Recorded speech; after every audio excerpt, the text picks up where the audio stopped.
ಅಂತೂ ನಾನು ಹಾಕಿದ ಕಾಳದಲ್ಲಿ ಮೀನು ವಿಲಿ ವಿಲಿ ವಿಲಿ ವಿಲಿ ಒದ್ದಾಡಿ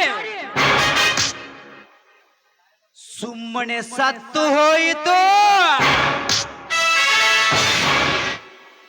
ಲೇ ರಾಯ, ಈ ಕೇಸನ್ನು ಕೆದರ್ಲಿಕ್ಕೆ ಯಾವ ಸಾಕ್ಷಿನೂ ಇಲ್ಲ, ಆಧಾರನೂ ಇಲ್ಲ.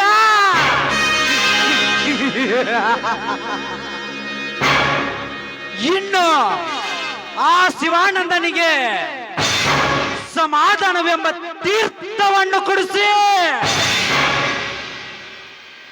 ನನ್ನ ಸ್ವಾರ್ಥಕ್ಕಾಗಿ ಬಳಸಿಕೊಳ್ಳಬೇಕು. ಸುಖ ಬಯಸಿದಾಗ ಸುಖದ ಸಾಗರವೇ ನನ್ನ ಮುಂದೆ ಕೈ ಕಟ್ಟಿ ನಿಂತಿರುವಾಗ, ಲೇ ಸೂಜಿ, ನೀನ್ಯಾವ ಲೆಕ್ಕನ ಈ ಧರ್ಮದಾಸನಿಗೆ?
ನಾನೇ ಹೊಡೆದು ಉರುಳಿಸಬೇಕೆಂದ ಹಕ್ಕಿಯನ್ನು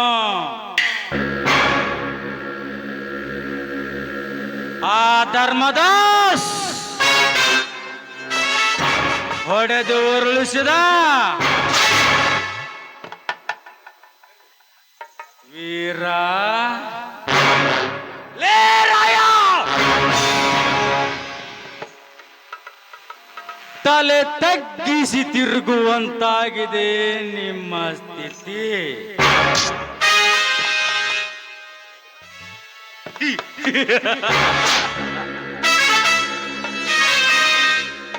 ನನ್ನ ತಂಗಿಯ ಮನಸ್ಸನ್ನು ಹೇಗಾದರೂ ಬದಲು ಮಾಡಿ ಬೆಂಗಳೂರಿನಲ್ಲಿರುವ ನನ್ನ ಗೆಳೆಯನೊಂದಿಗೆ ಮದುವೆ ಮಾಡಿದರಾಯ್ತು. ಅಣ್ಣ, ಮೊನ್ನೆ ದಿನ ರಾಯಣ್ಣ ತಂಗಿ ಆತ್ಮಹತ್ಯೆ ಮಾಡಿಕೊಂಡಂತೆ.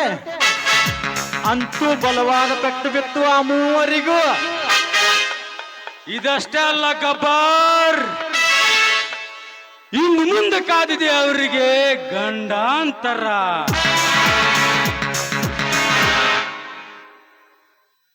ನನ್ನ ಅಂತರಂಗದಲ್ಲಿರುವ ಸೇಡಿನ ಜ್ವಾಲೆ ನಂದಬೇಕಾದರೆ ಒಬ್ಬೊಬ್ಬರನ್ನು ಸರದಿಯಂತೆ ಬಲಿ ತೆಗೆದುಕೊಳ್ಳುವೆ. ನನ್ನ ತಂಗಿಯ ಮೇಲೆ ಮೋಹಗೊಂಡ ಅವನ ಮದವನ್ನು ಇಳಿಸಲೇಬೇಕು. ಅಣ್ಣ, ನೀವು ಯಾವುದೇ ತಂತ್ರ ಹೂಡಿದ್ರು ನಡೆಯಲಾರದು. ಯಾಕೆಂದ್ರೆ ನಿಮ್ಮ ತಂಗಿ ನಿನ್ನ ಮಾತಿಗೆ ಬೆಲೆ ನೀಡಿದಿರುವಾಗ ನೀನು ಯಾವುದೇ ಪ್ರಯತ್ನ ಹೂಡಿದ್ರು ವೇಸ್ಟ್ ಅಣ್ಣ.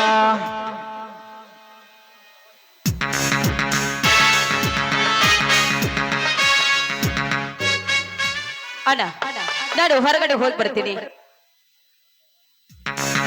ಹೊರಗಡೆ ಹೊಂಟಿಯೋ ಅಥವಾ ಆ ವೀರ್ಯನ ಮನೆಗೆ ಸಮಾಧಾನ ಹೇಳಲು ಹೊಂಟಿಯೋ? ತಂಗಿ, ಕೊನೆಯದಾಗಿ ಹೇಳುತ್ತೇನೆ, ಆ ವೀರನನ್ನು ಮರೆತು ಬಿಡು. ಅಣ್ಣ, ಮರಿಲಿಕ್ಕೆ ಸಾಧಾರಣ ಮನುಷ್ಯನಲ್ಲ ಆ ನನ್ನ ವೀರ. ಅವನೇ ನನ್ನ ಗಂಡ, ಪುಡಾರಿಗಳ ಎದೆ ನಡಿಗಿಸುವ ಪುಂಡ. ಪುಂಡ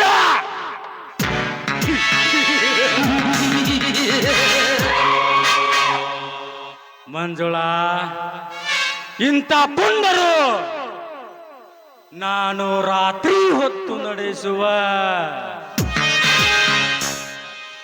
ಕರಾಳ ದಂಧೆಯಲ್ಲಿ ಸಾಕಷ್ಟು ಜನರಿದ್ದಾರೆ.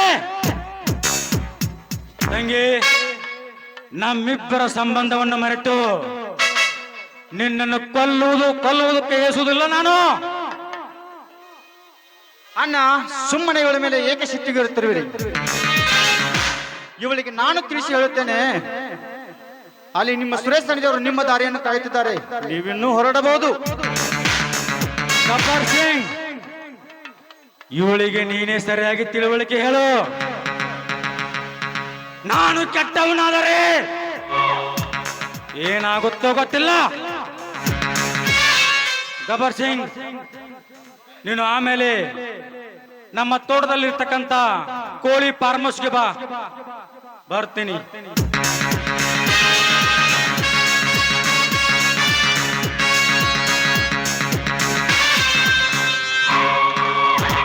ನೋಡಮ್ಮ, ಸದ್ಯ ನಿಮ್ಮ ಅಣ್ಣ ಹೇಗೆ ಹೇಳ್ತಾನೆ ಹಾಗೆ ಕೇಳಿಕೊಂಡು ಹೋಗು. ಮುಂದೆ ಏನಾಗುತ್ತಂತ ನೋಡಿದರೆ ಆಯ್ತು. ಬೇಡ, ನೀವೆಲ್ರೂ ದುಷ್ಟರು. ನಿಮ್ ಮೇಲೆ ನನ್ಗೆ ನಂಬಿಕೆ ಇಲ್ಲ. ಯಾಕಮ್ಮ ನನ್ನ ಮೇಲೆ ಅಷ್ಟೊಂದು ಸಿಟ್ಟವೆ? ನನಗೂ ಒಬ್ಬಳು ತಂಗಿದ್ದಾಳೆ. ಆ ವೀರನ ಜೊತೆ ನಿನ್ನ ಮದುವೆ ದೈವ ಸಾಕ್ಷಿಯನ್ನಾಗಿ ಮಾಡುತ್ತೇನೆ. ಆಯ್ತಲ್ಲ, ಈ ನಿಮ್ಮ ಮಾತನ್ನು ನಾನು ನಂಬ್ತೀನಿ. ಆದ್ರೆ ಆ ದುಷ್ಟನ ಜೊತೆ ಇಷ್ಟೊಂದು ಒಳ್ಳೆಯವರಾದ ನೀವು ಅವನ ಜೊತೆ ಯಾಕೆ ಸೇರಿದೆಯಲ್ಲ? ನೋಡಮ್ಮ, ನಾನು ಬಂದ ಕೆಲಸವೇ ಬೇರೆ. ಅದ್ಯಾವುದು ಇವಾಗ ಗೊತ್ತಾಗೋದಿಲ್ಲ. ನೀನು ಆ ವೀರನ ಮನೆಗೆ ಹೋಗಿ ಸಮಾಧಾನ ಮಾಡಿಬಿಟ್ಟು ಬಾ. ಮುಂದಿನದೆಲ್ಲ ನಾನು ನೋಡಿಕೊಳ್ಳುತ್ತೇನೆ. ಆಯ್ತಣ್ಣ, ನಮ್ಮ ಅಣ್ಣನ ಮುಂದೆ ಬೇರೆ ಕಡೆಗೆ ಹೋದ್ರು ಅಂತ ಹೇಳುವಣ್ಣ. ಅದರ ಚಿಂತೆ ಬಿಡಮ್ಮ, ಅದಕ್ಕೆಲ್ಲ ನಾನಿದ್ದೇನೆ. ಬೇಗನೆ ಮನೆಗೆ ಬಂದು ಬಿಡು. ಆಯ್ತಣ್ಣ, ನಾನು ಬೇಗನೆ ಬರ್ತೀನಿ. ಎಲ್ಲ ಮುನಿಯಪ್ಪ, ನಿನ್ನ ಇತಿಹಾಸ ಇಲ್ಲಿಯವರೆಗೂ ಬಂತು. ಇನ್ನು ಆ ಮುನಿಯಪ್ಪನ ಆಸೆ ಅವನ ಕೈಯಲ್ಲಿ ಎಷ್ಟು ರೇಖೆಗಳಂತ ಎನಿಸಿದರೆ ಆಯ್ತು.